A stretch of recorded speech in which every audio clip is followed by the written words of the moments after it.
Chairman Sohrab گوٹھ لالا عبدالرحیم نے عوامی شکایات اور حالیہ بارشوں سے متاثرہ علاقوں ایوب گوٹھ، نور محمد گوٹھ، احسن آباد کے علاقوں کا معائنہ کیا اور بارشوں سیوریج کے پانی کی نکاسی بذریعہ ڈی واٹرنگ مشین استعمال کرنے کی ہدایت کی۔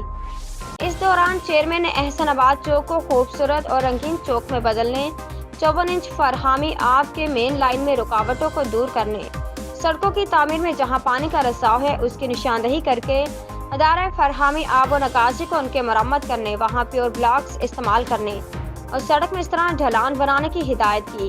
کہ پانی برساتی نالے میں جائے اور سڑک کو خراب ہونے سے بچایا جا سکے، جبکہ سیوریج سسٹم کی بحالی کے لیے ونچنگ مشین کے ذریعے نور محمد گوٹھ کے اطراف کے علاقوں کی صفائی بارش سے قبل کروانے کی ہدایت بھی دی۔ مزید معمار ایونیو روڈ پر اسٹریٹ لائٹس کی تنصیب کا معائنہ کیا۔ اس موقع پر ان کے ہمراہ میونسپل کمشنر انیس الرحمان سیال، superintendent engineer Javed Ahmad Yossi 6، احسن آباد کے وائس چیئرمین سرور خان غازی اور متعلقہ کونسل ممبران بھی موجود تھے۔